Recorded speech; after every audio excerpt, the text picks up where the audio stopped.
но им хватило очень небольшого времени, чтобы понять самое главное. Первое, они проспали революцию, так же, как ее проспало Российское Министерство обороны, Украинское Министерство обороны. И как бы они ни хотели показать, что это совсем не так, они впереди планеты всей, Израильское Министерство обороны тоже проспало. Все практически. Ящик Пандоры уже открыт. Случаев, когда беспилотники атакуют автоматически живые цели, пока что уже это были, но нет, это не норма. И оттуда поплыли, Жень, обрати внимание, на Аляску, из Аляски в Японию, из Японии на Тайвань, из Тайваня в Макао. Представляешь, это побег с каторги.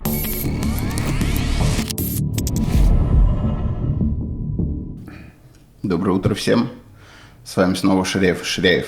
Это канал, на котором это я, журналист Евгений Ширяев, и мой отец, военный обозреватель Валерий Ширяев, обсуждаем последние события. Здравствуйте. Тоже рад вас приветствовать посередине календарного сезона. На улице лето, жара. И я, как всегда, благодарю всех, кто нас поддерживает. Призываю вас ставить лайки и подписываться на наш канал. На этой неделе, по данным Минобороны, российские войска активно продвинулись в нескольких областях. Российские военные заняли населенные пункты Меловое и Соболевка в Харьковской области. В Сумской области это населенный пункт Бессаловка. В Донецкой области это населенные пункты Разино, Поддубное, Толстой и Предтечино. А также был взят под контроль первый населенный пункт в Днепропетровской области. Это Дачное, о котором ты говорил на прошлой неделе. Да, главные события развиваются все-таки на юге, вот там, где заняты и Дачное, где развивается наступление на Поддубное и дальше. И мы видим, что вот в этом месте действительно продвижение настолько скорое и долговременное теперь уже по протяженности во времени, что да, поневоле задаешься вопросом, какова реакция будет украинской армии, потому что никак это продвижение не купируется, но многочисленные рассуждения о том, что, значит, зачем российским войскам Днепропетровская область, зачем туда входить и так далее, я уже на эту тему говорил, что в принципе это может превратиться в стратегическое решение на самом деле, выход поперек Днепропетровской области на запад. А что касается участка, который был фронта, который совсем недавно оказался совсем таким важным, да, Сумской области, мы имеем сделанное значительно ранее заявление Верховного главнокомандующего Путина о том, что, значит, российская армия создает там некий, значит, не плацдарм, а буферную зону. Да, буферную зону. Так вот, поскольку продвижение практически остановлено очень серьезными усилиями украинского командования, эта зона приблизительно 22-25 километров на 10-12 километров. Она неровная такая. Я беру максимальные значения с севера на юг и с запада на восток. По своим размерам, географическому положению, этот плацдарм российской армии в Сумской области не может выполнять функционал буферной зоны никаким образом. То есть он никак не соотносится к артиллерийской стрельбе и так далее. То есть он перекрывается со всех сторон. И я уж не говорю про дроны. Но самое главное его ширина. Да? Буферная зона должна быть вдоль границы на длительные расстояния. Вот точно такая же ситуация складывалась с предыдущей, значит, объявление о создании буферной зоны в Харьковской области. Это когда на Волчанск началось наступление более года назад, и там тоже также все было остановлено. Но обратите внимание, что и в Харьковской области наступление развивается тоже в других местах. А это регионы, которые Путин не упоминает в своих заявлениях многочисленных, то есть 4 вот эти региона, Донецкая, Херсонская, Запорожская, Луганская области, они включены в Конституцию, вот они должны стать главным предметом переговоров. А ведь про область-то Сумскую и Харьковскую, никто ничего не говорит, а продвижение войск там есть. Незначительное относительно. Что же это означает? Если это не буферные зоны, то что? Значит, либо мы ждем дальнейшего продвижения, серьезных очень сюда вложений сил в виде резервов и создания все-таки этих буферных зон когда-нибудь, либо возникает вопрос о том, что они могут быть использованы в утилитарных целях, вот эти кусочки территории занятые. То есть, проще говоря, обмен на гипотетических переговорах, которые могут возникнуть там когда-то. Вот снова переговоры завязываются, и тогда, так же, как Зеленский предполагал обменять Курскую область на какие-то там свои территории, и Курскую область плацдарм там в качестве такого политического рычага использовать, но точно так же можно и эти территории без всяких буферных зон просто предлагать к обмену территории на территорию. Вот это единственное, что я сейчас могу предположить. Другого у меня нет другой идеи. Но есть еще и юг, где развивается наступление уже в Днепропетровскую область, и она тоже не заявлена вот среди этих 4 областей. Да? Вот так. В ночь на 9 июля, по данным украинской стороны, Россия провела очередной дроновый удар по объектам на Украине, и он был рекордный в этот раз, там 728 дронов было использовано. Да, это рекорд побил предыдущий, который совсем недолго стоял, 539 дронов, буквально несколько дней, сразу вот такой. И на следующий день еще более 400. И плюс к этому еще несколько десятков ракет баллистических и крылатых. Значит, это важно как тенденция. Почему? Для всех причин. Начиная с января количество беспилотников, которые участвуют в атаках в глубине Украины, увеличивается примерно на 500 штук ежемесячно. И с 2500 в январе они выросли для более чем 5000 в июне. И это совершенно очевидно связано с расширением производства, а не с накоплением средств, именно с расширением производства. Если мы посмотрим на снимки, спутниковые снимки, которые публикуются, да, завода в Алабуге, мы увидим там и строящиеся новые площади производственные, и помещения для сотрудников и так далее. То есть он еще и расширяться будет. Если производство дойдет до 10 тысяч в месяц, и конструкторы сумеют обеспечить им хорошую точность, да, высокоточным оружием, оставлять его, то произойдет смещение эффекта в сторону эффекта близкого к неядерной стратегической бомбардировке. Впервые о стратегических бомбардировках заговорили, когда союзники бомбили объекты в Германии во Второй мировой войне. И до сих пор под стратегической бомбардировкой подразумевалась неядерная бомбардировка. Да? И вот такого количества, как на немцев сбрасывали, уже не нужно, потому что там были очень неточные эти самолеты, бомбардировщики. Сейчас гораздо меньше дронов расходуется на одну цель. То есть, в принципе, ущерб, который будет наноситься военному потенциалу Украины, очень резко возрастет. И украинцы пытаются отвечать. Бомбить, конечно, в первую очередь, там нефтеперегонные заводы, но они нащупывали 2 рычага, которыми они пытаются воздействовать уже на население. Это первое, конечно же, коллапс в аэропортах. Что это означает? Гигантские очереди, там десятки тысяч людей отложили свои поездки, потеряли деньги. Не самые бедные люди, между прочим, это важно.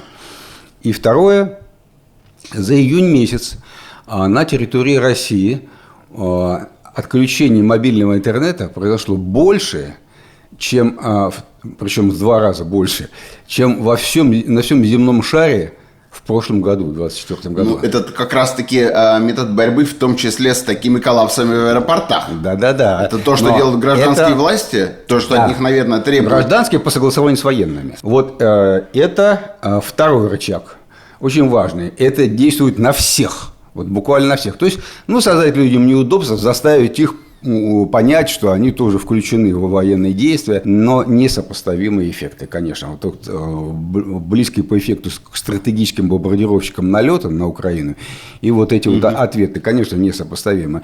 Но вот тенденция такая, она важная. И мы посмотрим, чем закончится, потому что строительство площадей в Алабуге продолжается.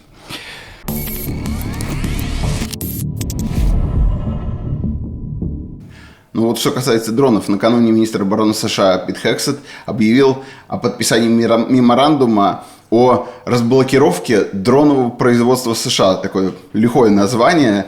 Это, собственно, вот полноценное вступление США в эту дроновую гонку. Да, значит, это вступление США в гонку тактических дронов. Именно тактических. Ну, вот да. Он как раз об этом и говорит, что дроны – это расходные боеприпасы отныне. Да. Вот, правильно, ты заметил. Потому что там упоминается в этом меморандуме, что предыдущая администрация, ну, как всегда, надо свалить все на предыдущую администрацию, она вставляла палки в колеса, очень много каких-то бюрократических ограничений было по поводу использования. Я, кстати, вот не знал совершенно об этом, что, оказывается, были какие-то бюрократические перепоны для использования дронов. Да. Может быть, конечно, они врут. Нет, они не врут. Все абсолютно так. Объясняется это очень просто. Во всех армиях вверенное военнослужащему имущество находится на его ответственном хранении. Он обязан его беречь, значит, хранить, когда нет войны. Понимаешь, да? Вот. И, значит, среди российских военных это выглядит так. В качестве шутки, значит, тебе дается со склада на учение граната, которую ты должен взорвать танк этой гранатой, а потом гранату под расписку опять сдать на склад. Вот так примерно наши военные понимают эти ограничения. На самом деле они существуют. Значит, что произошло? Этому молодому парню, Питу Хексету, понадобилось всего меньше полугода, чтобы собрать команду, проанализировать, все понять. Он опирался на маститых военных, которые рядом с ним находятся. Он не один такой, понимаешь, прям реформатор закурил и пошел, значит, с чувством выполненного долга. Нет, это была большая коллективная работа. Но им хватило очень небольшого времени, чтобы понять самое главное. Первое, они проспали революцию, так же, как ее проспало Российское Министерство обороны, Украинское Министерство обороны. И как бы они ни хотели показать, что они совсем не так, они впереди планеты всей, Израильское Министерство обороны тоже проспало. Все практически. И они сейчас вынужденно догоняют. Для вот того, чтобы обеспечить эту скорость, они отменили самое главное – ответственное хранение инвентаря у военнослужащего. То есть они поняли, что надо перевести тактические дроны из категории имущества в категорию боеприпасов. И все. Вчера это было имущество, за которое ты под роспись там отвечал. Ну да, какой-то дорогостоящий объект, как будто бы. Да, хотя на любой, деле это... любой. Вот военнослужащему сапоги дали, он уже отвечает за них. 11 месяцев, извини, должен в них ходить. По старым понятиям, да, естественно, по советским еще. Теперь это расходы, это боеприпасы, ты можешь их стрелять. То есть расколотить на учениях об стенку 200. Или там в столкновении друг с другом. Потерять их где-нибудь и так далее. Не имеет значения. Это боеприпасы. Сразу все упрощается. Следующее, значит, наши военные еще пока комментировали это в самых общих чертах, но один из них, Владимир Денисов, да, автор «Разведдозора», он прям исчерпывающе коротко сказал. Во-первых, Хексет поставил на скорость. То есть ему надо мгновенно преодолевать. Они поняли в тяжелое положение, в котором оказались из-за этого отставания. Во-вторых, для скорости они применили выход на средний и малый бизнес. То есть он открыто объявил, капитан может закупать американская армия. Да, у подрядчиков. У подрядчиков абсолютно в обход Министерства обороны. Вообще проблема. Сейчас рынок вспыхнет. American way. American way, да, молодцы. There no way, but the American way. И вот, значит, все это ожидает, и мы американских стимулируем производителей, да? Ну да. И так далее. Все. И третье, Хексет пошел дальше смысла, заложенного в меморандуме президента. То есть министр обороны может расширительно толковать иметь такие полномочия, расширительно толковать все, что заложено в специальном для этого созданном меморандуме президента Трампа. Он издан был, если я не ошибаюсь, 6 июня. Да, это предыдущий был как-то Вот. меморандум о намерениях. А это, так сказать, уже толкование его. Такой, он еще больше расширяет полномочия. Ну и совершенно очевидно, что это тяжелая угроза стратегического отставания в ближайшем будущем для российской армии.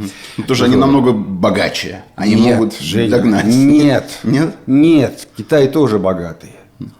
Скорость, фантастическая скорость действия бюрократического аппарата. Посмотри внимательно. Министр обороны поменялся в России. Мы только в этом квартале, который 1 июля начался, должны увидеть, по крайней мере, нам анонсировали это, образование нового рода войск беспилотных систем. Да? Дальше. Каким образом назначается, мы же должны увидеть всю линию сверху вниз, от командующего до младших офицеров. И это должны появиться факультеты специально беспилотных систем в военных училищах.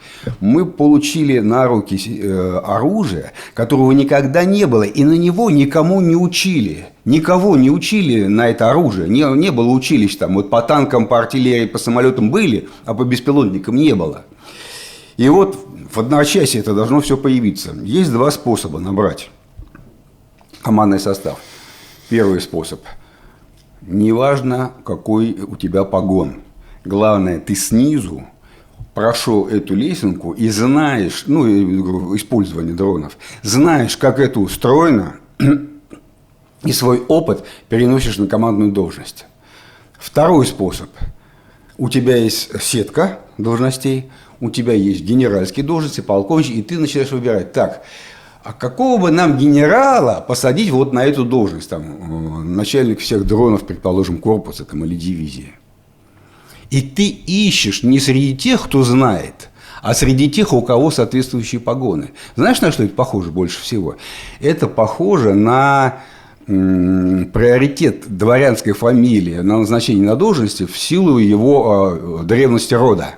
Если сейчас мы увидим, когда все это нам предъявит этот новый род войск, что командующие набраны просто по погонам, а не по компетентности, это все означает, что идея загублена наполовину. Потому что любая война в 20 и 21 веке, недавно военной истории, без инициативных командиров, это уже заранее проигранная война. Что происходит при таком назначении? Командиры уже отучены предыдущим руководством от инициативы, они ее боятся. И вот аналогичные ограничения для американской армии Пит Хексет вот на наших глазах одним росчерком пера отменил.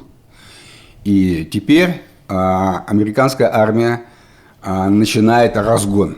Она входит в гонку тактических дронов.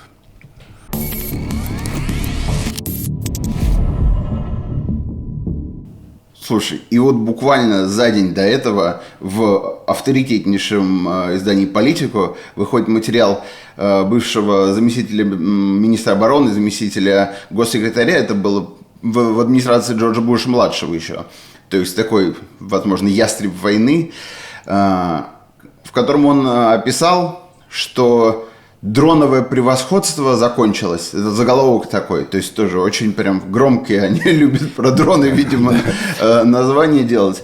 Конец превосходства. Ну, во-первых, он бригадный генерал, это его пик карьеры. Это, в общем, не так, чтобы уж совсем высоко.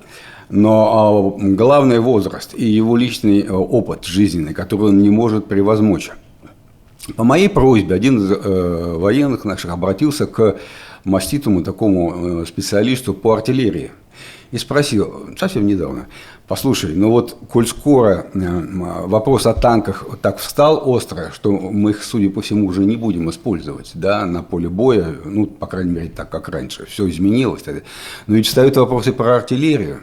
Что ж теперь делать, если дроны дальше, чем артиллерия, стреляют, точнее, у них есть запас во времени, они могут разглядеть свою цель и так далее. Артиллерия тоже теряет свое значение, она тоже отходит на второй план. И вот этот военный, большой специалист, быстро перешел на повышенные тона. Все, чему он учился, вот суть его жизни, артиллерийское училище, потом карьера, все его подталкивалось.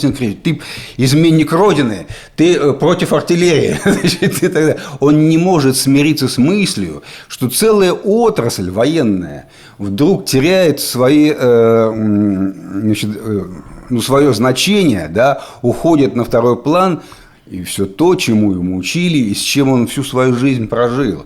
Вот этот генерал американский очень похоже ведет себя, когда пишет эту статью. Это человек, который не способен осознать кардинальные изменения, произошедшие в военном деле. Подожди секундочку. В этом материале он довольно подробно описывает, что просто появились методы противодействия дронам, которые настолько эффективны, что вот это вот... Он описывает, что да, это супер крутое оружие, дроны – это революция, и в последние 3 года мы о них только и слышим, но, по-моему, этому пришел конец, потому что теперь с ними можно эффективно и дешево бороться. Да, и он называет лазеры, а у нас... о чем ты буквально говорил. Только что вот теперь появились, и он тоже говорит в первую очередь, потому что они дешевые. Да, вот когда лазеры мы увидим на поле боя так, чтобы их не уничтожали в ту же секунду, да, компактные, очень компактные, которые мгновенно уничтожают дроны, а не пилит их там по 10 секунд. Когда мы увидим, что они уничтожают FPV-дроны, а не крылатые вот эти вот там типа лелейки всякие. Ну, понятно, ударные дроны. Ударные с дельтовидным крылом, да, как наши типа герань. Нет, а вот именно самое опасное, то, что сделала революция, FPV-дроны. Как только мы это видим, я с тобой поговорю об этом, потому что не сомневайся, все, что касается попыток нащупать дешевые и эффективные средства борьбы с дронами, беспилотника, находится в зоне самого пристального внимания военных воззрелителей по всему миру. Очень много пишут в английской сфере. Все это видно. Сразу увидим, но нет этого. Поэтому он выдает желаемое за действительно. Ну, какие меры противодействия? Он говорит лазеры, он 2 называет же. Сами дроны, во-первых. Нет, он говорит лазеры, второе это противодроны, управляемые уже искусственным интеллектом роевые дроны. Да. То есть дроны против дронов, управляемые искусственным интеллектом. Все понятно. Дроны сейчас действительно пытаются заставить сбивать шахеды. Вот украинцы сейчас испытывают. Мы посмотрим, чем это закончится. Это совсем не факт, что получится. Вот прям так здорово.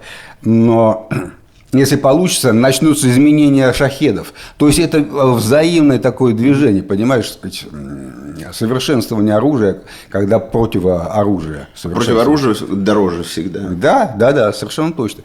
И поэтому это расчеты такие, немножко на пустом месте. Ну, подожди, на секундочку. Революция искусственного интеллекта произошла, и все быстрее и быстрее. А он говорит, что почему вот искусственный интеллект не может помочь атакующему?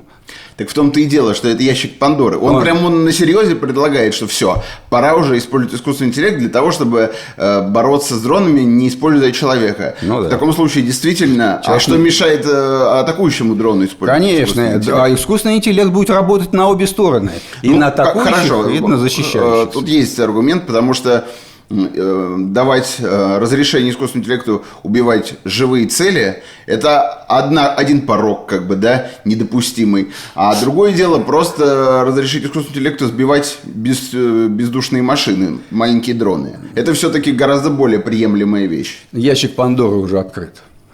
Случаев, когда беспилотники атакуют автоматически живые цели, пока что уже это были, но нет, это не норма. Да. Имеется в виду, что... Ну вот смотри, в 60-е годы еще рождена ракета «Гранит», советская. Она вылетает с какого-нибудь крейсера, да, или с подводной лодки, она летит, их стая. С определенного момента они теряют связь с оператором. Все, они не управляются. И тогда они начинают просматривать все картинки кораблей, которые видят, и по заложенным внутрь библиотекам начинают вычислять, какого корабля ударить. Это уже фактически делегированное право атаковать корабль без участия человека. Уже не человек его направляет, он сам выбирает. А у израильтян это вообще норма. Во время войны, вот не войны, а операции этой против фактически гражданских в секторе Газа, Там просто искусственный интеллект выбирает цели, мишени выбирает, и приказ дает атаковать. В Израиле все-таки какую-то секунду, там, какие-то секунды для решения человека оставили. Ну, да. Там все-таки человек решает. Но, тем не Ну, менее, вот когда такой увал решения, быстро атаковать, он уже не справляется. Поэтому, конечно, искусственный интеллект будет внедряться на поле боя, все. Но так и что? Может быть, это и есть как раз ответ на борьбу с дронами? И это аргумент его валидный? Да нет, дроны будут просто более умные, они будут противостоять искусственному интеллекту с помощью своего искусственного интеллекта и так далее. На самом деле Пит Хексет не один, там команда. А у этого автора, политика, команды нет, он один. Поэтому я, конечно, больше... Ну почему? Может, это deep state какой-то? Я больше доверяю коллективному разуму все-таки вот в этой ситуации. И обрати внимание, на Украине отдельный род войск организован уже больше года. Как? Ну, да. В России он вот-вот сейчас появится. Американцы гонятся вслед, значит, успевают, да, мы с тобой не будем сейчас ничего говорить про Китай, там свои процессы, но ровно в том же направлении. И тут выходит политика, где дроном конец, все, нет.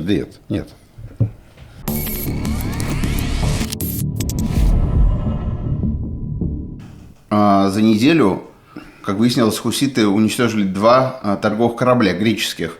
Один в Красном море, другой у берегов Йемена. И это как бы несмотря на то, что Дональд Трамп объявил, что хуситы побеждены. Трамп публично объявил, что он заключил договор не с сомалийцами, а с хуситами о том, что наконец-то те бомбардировки массированные, которые велись с борта авианосцев американских, значит, достигли цели. Долго очень обсуждали их эффективность, насколько они были эффективны, но вот вроде бы договорились, что больше они не будут. И даже Трамп применил такую фразу: они признали капитуляцию.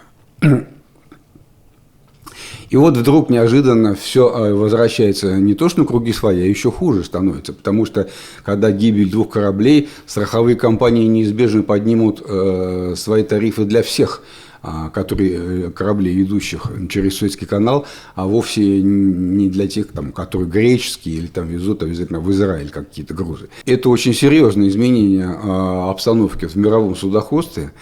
И многократные решения Трампа противоположные, не противоположные, а которые отменяют одно другое, от военной сферы, в частности, его создание такого образа непредсказуемого человека и так далее, который то так может решить, то так может решить, и нельзя предсказать его решение окончательно. Все это скорее из области искусство ведения деловых переговоров, там, заключения сделок на строительство небоскребов или что-нибудь в таком духе. Но в стратегии военной так нельзя. И существует специальная дисциплина, военная психология, когда на основании поступков человека, его слов и так далее выстраивается психологический портрет, и военные психологи пробуют представить, на что он способен, не способен, как он поступит в той или иной ситуации. Конечно, чем больше материала для такой оценки, тем более подробный получается портрет и более достоверный. Вот гораздо проще такой портрет составить для публичных людей в рыночном обществе. Да? Мы с тобой ничего не знаем толком про Ким Чен Ына. Ну, знаем, что он вроде бы любит виски, мерседесы, и якобы он в порыве гнева приказал там, за подозрение в измене расстрелять там, своих каких-то близких из зенитного пулемета. Вот он такой. Но это обрывочные сведения какие-то. Трамп за тобой оставил огромный след. Да, у него множество и публичных выступлений, поступков там, в бизнесе и так далее. Очень много свидетельств о его отношениях с людьми. И это помогает намного более подробно создать портрет и достоверный. И самое главное, что вот это все является частью стратегического прогноза. Потому что Трамп является верховным главнокомандующим. И на нем будет висеть, так сказать, центральное решение, знаешь, фатальное вот это вот в случае там, принятия решения о применении ядерного оружия в том числе. Вот. Поэтому образ метущегося человека, который сегодня не знает, как он поступит завтра, на самом деле не приносит ничего хорошего никому. Это скорее можно расценивать, попытка запутать противника, да, или, сказать... Ну да, создать образ хаотичного, непредсказуемого человека, от которого можно ожидать самых резких решений. Да, но вот так устроены военные, что они выстраивают планы, исходя из самых-самых худших предположений, самых страшных. Поэтому, если ты создаешь портрет свой, как человека, который чего угодно может сделать, вот это чего угодно – это самое худшее. Тот, кто планирует, он закладывается на твои самые плохие поступки, самые страшные с точки зрения, да, вот развития ситуации, а не на самые легкомысленные такие, которые, наоборот, можно не принимать во внимание. Наоборот, непредсказуемый человек несет гораздо большую угрозу.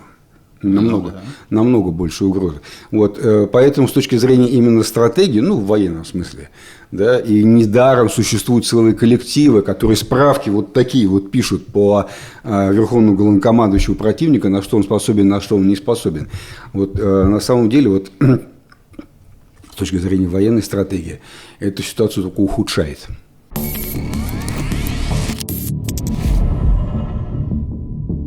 Только что сообщалось, что США приостановили военную помощь Украине. Как выяснилось позднее, это было не решение Трампа, а самодеятельность Хексета. Но, тем не менее, вот сейчас сообщают, что Трамп таки решил выделить свою собственную помощь, первую в его кабинета, не ту, что продолжала линию Байдена и согласованные им меры поддержки военные. И вроде как в понедельник Трамп обещает сделать какое-то громкое заявление по поводу России. Сумма эта 300 миллионов, она не такая уж и большая. Примерно все обозреватели понимают, что это расходная часть. Ракеты, в первую очередь, довольно дорогие, которые отстреливаются в больших количествах на Украине.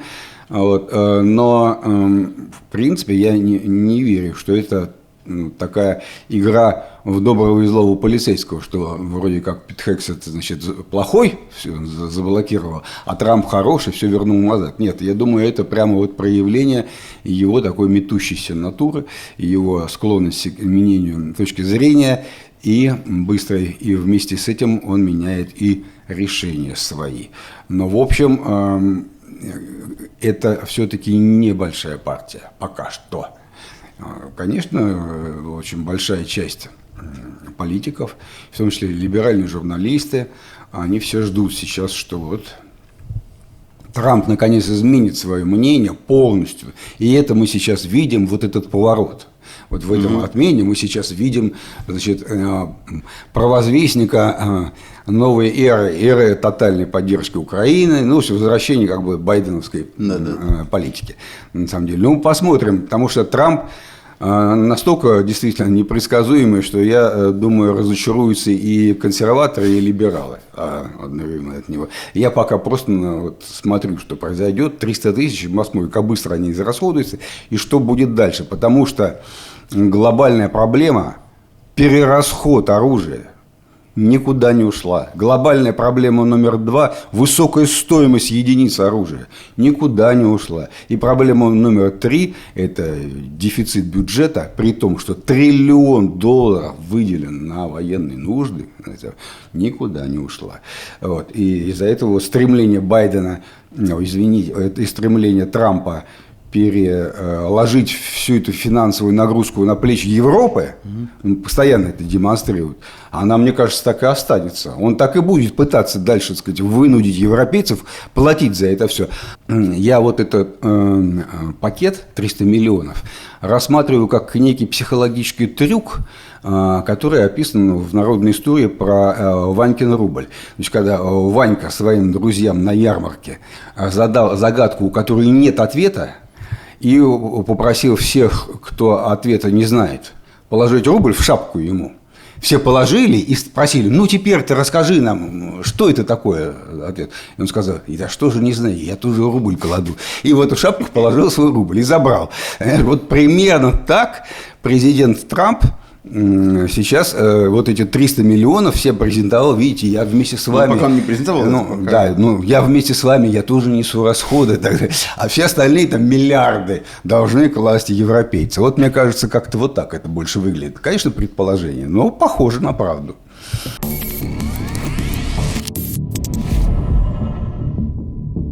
На днях ты написал статью, которую, наверное, далеко не все читали из наших подписчиков здесь на YouTube, о том, что где-то месяц назад ЧВК «Вагнер» объявили о завершении своей миссии в Мали. Как бы не все знали, что они вообще в Мали присутствуют. И вместо них теперь там будет контингент Минобороны уже. Нет, действительно, и там они себе ставят в заслугу, что они обучили армию Мали, создали систему реагирования на террористические угрозы, что они вернули в сферу подчинения центрального правительства в Бамако все более или менее значимые населенные пункты, что этих туарегов, джихадистов, они места там традиционного кочевья отогнали куда-то, вот такие вот у них успехи, все, они уходят с гордо поднятой головой. На самом деле на их место никто не уходит, на их место заступает ровно тот же самый российский контингент, но теперь это государственная уже организация, называется Африканский корпус. Ну вот существует мнение среди обозревателей, что командует им все-таки опальный генерал Суровикин. Находится он вроде бы как в Алжире. И в сфере его интереса находятся вот ровно те страны, в которых действовал ЧВК «Вагнер». Это Центральноафриканская республика, Мали, Нигер, это Ливия. Вот. Но как раз все эти страны, в которых бедуины живут. А почему ты говоришь, что бедуины-террористы, они занимаются терроризмом? Туареги. Вот туареги делятся на две части. Одна часть просто сепаратисты, которые хотят жить отдельно от Мали и создать свое отдельное государство туарегов. Называется Азават. Вот. А есть среди них примерно половина тех, которые осуществляют миссию джихада, то есть исламского государства, которое вообще борется с неверными, поскольку центральное правительство в Бамако, оно не исламское, да, то есть это их вот враги прямо непосредственно. Наиболее активные и опасные это как раз джихадисты среди туарегов. Вот. Но, конечно, все это строится на экономической выгоде. То есть в этих государствах существуют какие-то ресурсы, предприятия, которые добывают полезные ископаемые. Вот, например, в Мали там золото есть. Значит, много чего вообще на территории этих государств есть. И они, кроме того, оплачивают из своих скромных ресурсов, еще оплачивают защиту себя любимых. Ну, то есть, грубо говоря, существует у каждого государства противники из местной оппозиции, которые хотят захватить власть. Если ты там сажаешь хотя бы небольшой отряд, который может тебя защитить, раньше это были наемники или, предположим, французский иностранный легион, род парашютистов присылал. Сейчас это российские военнослужащие. Это уже прямо вот африканский корпус, часть российской армии, со всеми вытекающими последствиями, там, зарплаты, пенсии, все, ну, в общем, это уже не частная компания, а военная. Ну, тут надо сказать, что меня удивляет, в первую очередь, беспрецедентная ситуация, понимаешь? Советский Союз и новая Россия никогда не использовали такой инструмент, как армия, в своем продвижении в какие-то там бывшей колонии. Этого никогда не было. Тут надо сказать, что вообще России и русскому сознанию идея колонии не чужда. Идея колонии не чужда. Но вот, например, не знаю, ты в курсе, что Петр I собирался учредить колонию в Мадагаскаре? Вот он два построенных в Голландии фрегата. Ему просто кто-то рассказал, что Мадагаскар пока ничейный, еще ничья колония. И типа можно прибрать к рукам. Вот. И он туда два фрегата посылал. Они в Дании дали течь. и срочно вернулись в Санкт-Петербург. Он начал другую экспедицию, сразу задумал, ну тут он умер. И уже дальше было не до Мадагаскара. Но в скорости сосланные на Камчатку польские и российские офицеры, именно ссыльные, да, на Камчатке, устроили побег, захватили там парусный корабль и оттуда поплыли, Жень, обрати внимание, на Аляску, из Аляски в Японию, из Японии на Тайвань, из Тайваня в Макао. Представляешь, это побег с каторги. Вот таким вот способом через Тихий океан. Вот. И добрались они до Мадагаскара, и им там очень понравилось. И образовалась русская колония на Мадагаскаре. И тут они решили крышу себе найти. Сначала обратились к французам. Французы рядом у них, они решили создать военно-морскую базу свою, но как-то они задумались. Тогда они обратились к Екатерине II.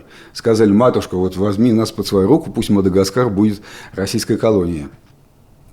Екатерина подумала и отказалась, потому что с французами надо ссориться, неохота была. Но, тем не менее, русская колония на Мадагаскаре существовала вплоть до первых там, десятилетий XIX века. Конечно, все знают о Аляске, и до сих пор это какая-то такая фантомная боль, даже в песнях об этом поется. Была колония в севере. Да, была...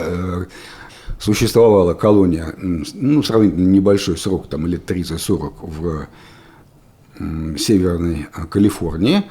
Потом, не знаю, знают ли наши подписчики или нет, что колония российской были Гавайские острова. Там было 3 крепости, 3 форта. Один из них носил имя героя 12 года Барклая де Толли.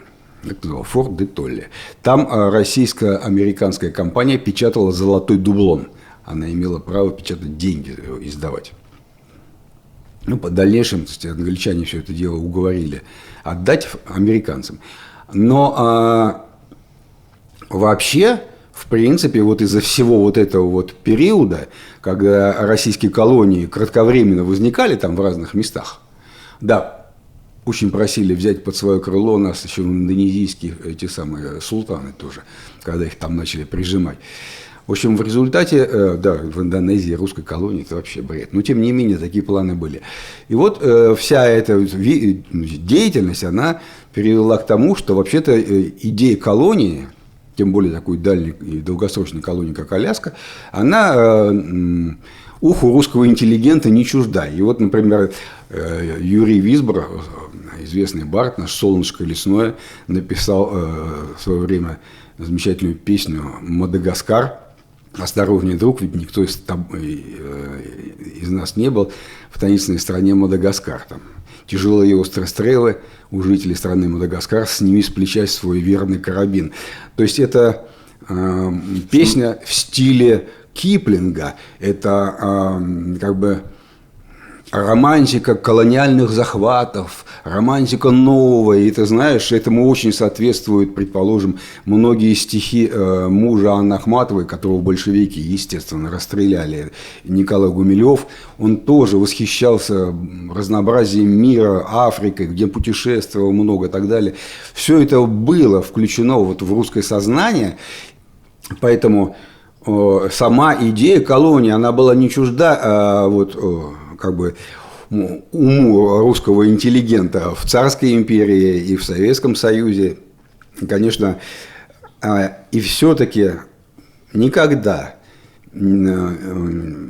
Советский Союз и вот Новая Россия не использовали там какие-то там батальоны парашютистов или, скажем, иностранный легион, как у французов, или каких-то там, значит, наемников вот до Пригожина, да, для продвижения своих интересов в далеких странах, развивающихся, вот в Африке в частности. Это, конечно же, прямо что-то совершенно новое, вот этот вот русский инструмент. Ну, лет 10 уже это происходит. Ну, да. Ну, вот прямо действительно африканский корпус – это совершенно новый, невиданный ранее во внешней политике России инструмент. Он только появился.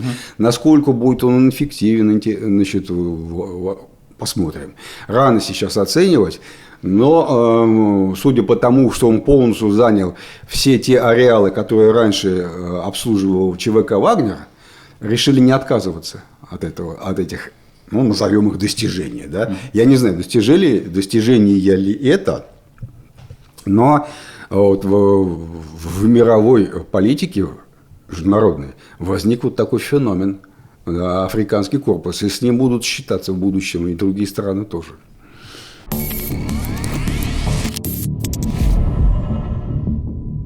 Недавно ты рассказывал, упоминал, как Ленин и товарищи добивались своих революционных целей при помощи международной помощи, да? Не только ничего международной помощи, нет, они просто действовали в Европе, и цели свои не оставили в России. Это так, да, и очень много наших подписчиков оставляли свои комментарии, многие возмущенные, как так, Ленин не мог работать, значит, на немцев, допустим, да. Но на самом деле ситуация совсем другая. И вовсе она не такая там простая, что Ленин немецкий шпион. Но этого никто никогда не говорил, и я никогда этого не скажу. Это прямо противоречит всему, что я знаю. Никогда Ленин на Германии не работал. У него были свои интересы, которые полностью совпали с интересами немецкого генерального штаба на определенном этапе, небольшом этапе. Тут я предлагаю поговорить о том, как концептуальная ошибка, выбор средства на этапе планирования приводит к катастрофе. Сегодня мы поговорим о том, вот в применении к истории с Лениным и так далее, как прогресс погубил Германию. Развитие техники уничтожило монархию в Германии. Я имею в виду смертельный удар, который по немецкой машине нанесли железные дороги. Это немножко виртуальное выражение такое, но тем не менее я поясню, все будет понятно. У немцев постоянным вот врагом, который вот его не может не быть, они к нему привыкли, что вот есть рядом, и мы будем с ними воевать бесконечно. Это французы. И немецкий генеральный штаб в XIX веке постоянно планировал войны с Францией. И одну из войн они очень удачно выиграли. Это франко-прусская война 1870 года. Она связана с возникновением такого интересного явления, как Парижская коммуна, кстати. Но всегда они считали, что вот с этим государством надо готовиться к войне. Но при этом с Российской империей отношения были у немцев очень даже приличные, потому что вообще-то все цари русские, они были немцами, ну, в значительной степени своей, да, хотя носили фамилию Романовы, они по крою, ну, в очень значительной степени были вот представители немецких династий. В последней трети XIX века начинается быстрое сближение, в том числе политическое, но и военное, в том числе между Россией и Францией. И немецкое правительство, Германия только-только объединилась, это впервые уже, это Второй Рейх, это уже империя, да, как они себя называют. И они поняли, что они буквально накануне образования коалиции новой. А как воевать с Россией и Францией одновременно? Это же на два фронта придется. Германия зажата между двумя противниками. И тогда рождается знаменитый план Шлиффена. Это план войны на два фронта. В основе его лежит технический прогресс. Железные дороги. Немцы поняли, что они так тесно завязали все обе границы, вот Германия и Франция, с железными дорогами между собой, которые ведут, да, что можно в короткие сроки перебрасывать очень большое количество войск и техники, там, ну, орудия, боеприпасы, питание и так далее. Все это с одного фронта на другой. И тогда возникла идея, чисто немецкая, потому что она вся была основана на предположении, что можно добиться идеального функционирования железных дорог как часового механизма. И все движение составов было рассчитано прямо вот по минутам, где кто выгружается, как едет, какие массы войск и грузов они перемещают, на каких станциях они разгружаются. Что имелось в виду? Франция страна относительно компактная, с большим количеством дорог и железных дорог. И когда будет объявлена мобилизация, они смогут собрать свою армию, отмобилизовать, выдвинуть ее на границы, в такие-то сроки определенные. Они посчитаны. Россия, наоборот, страна с гигантскими пространствами, с очень плохими дорогами, железных дорог там тоже мало по сравнению, допустим, с европейскими странами. Все. И мобилизация проводится в большом количестве, как сейчас говорят, субъектов и намного медленнее. То есть приблизительно на 2 месяца позже Франции Россия соберет свои войска. Таким образом образуется зазор. Франция на месяц раньше, Россия на 2 месяца позже. Соответственно, первым надо что сделать? Разбить Францию, потом быстро сесть на железные дороги, перебросить всю армию, вообще все гигантские массивы, на Восточный фронт и разгромить Россию. Кайзер Вильгельм прокомментировал это так. Обед у нас будет в Париже, а ужин в Санкт-Петербурге. Там конкретные дни простояли. Париж надо было взять за 39 дней, захватить. И прям подробный план был, как все это будет сделано. Всего это было... То есть действовать надо было мгновенно. Чуть опоздаешь, не успеешь, все, русские вышли на границу со своими армиями, и ты уже на 2 фронта воюешь. Значит, вот скорость – это главное было в их плане. Вот эти железные дороги, они многократно проводили учения. Сумеют, не сумеют, успеют, не успеют.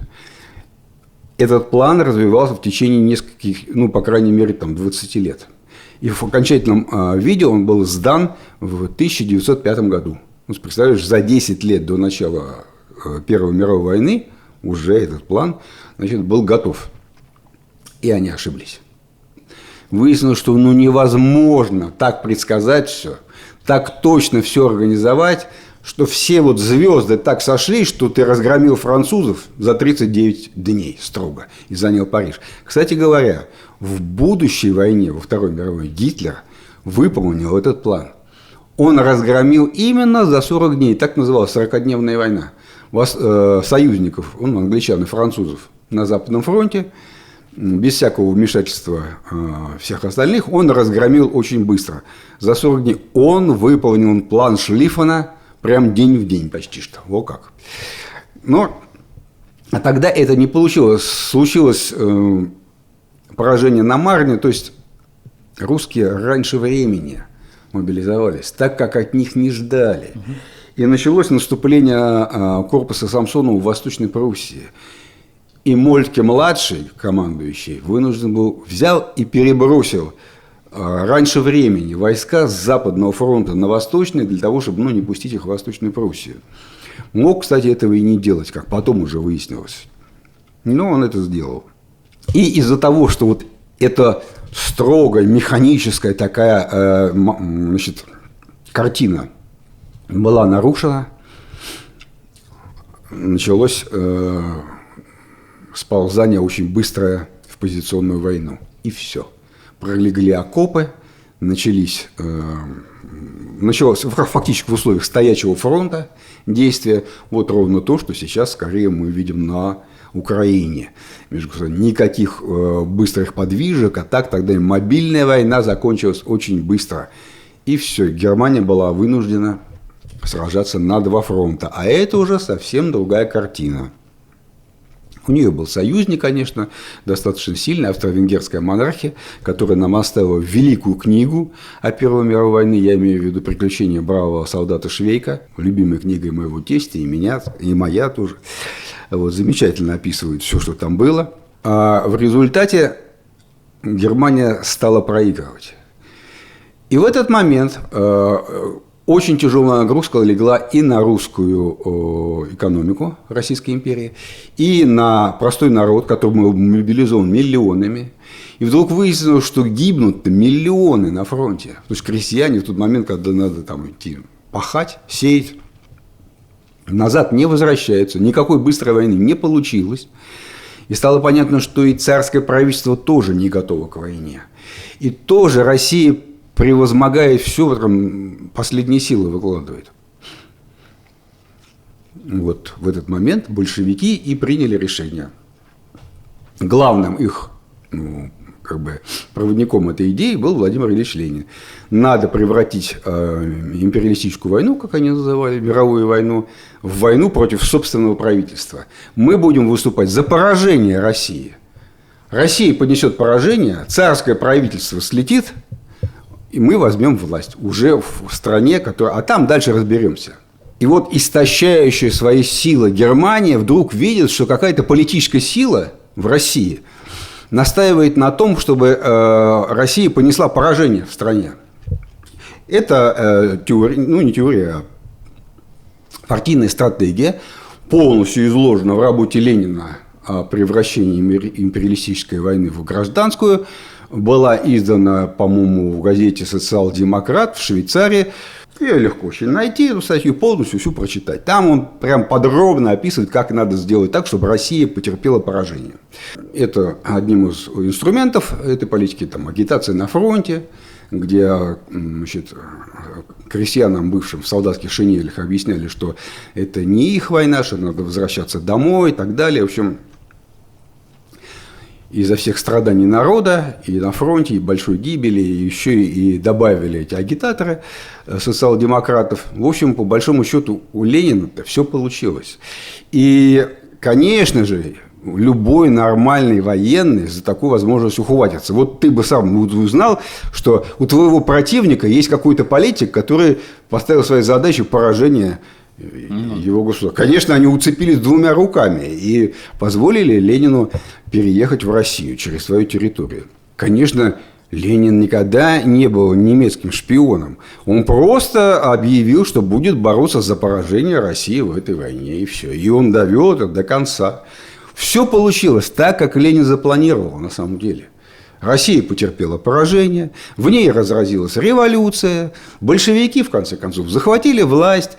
Все, о чем он в 1915 году написал, все получилось.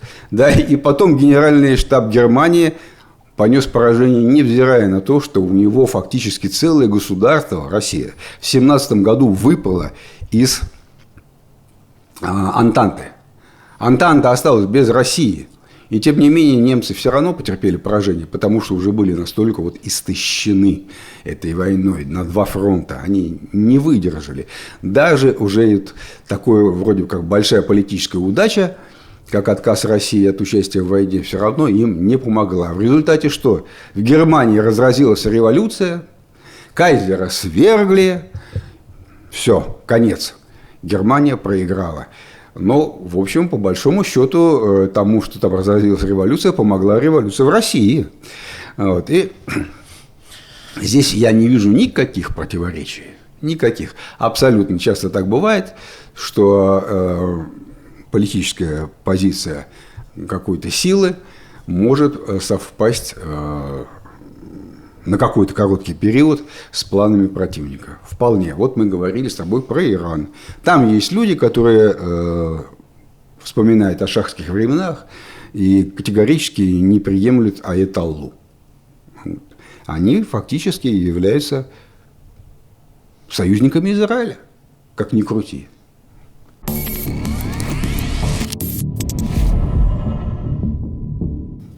Спасибо большое, что посмотрели этот выпуск. Поставьте лайк, если еще не поставили. Подписывайтесь на наш канал в Телеграме. На Бусти подписывайтесь. Мы там выкладываем эксклюзивные материалы. В частности, ответы на вопросы. Да. Спасибо, кстати, вам за ответы, за вопросы. В последний раз, да, с большим интересом я их готовил, эти ответы. Я стараюсь не пропускать и, в общем, работаю над этим. В будущем, надеюсь, вам будет это все интересно. Спасибо и вам за то, что вы к нам приходите. До свидания. До свидания.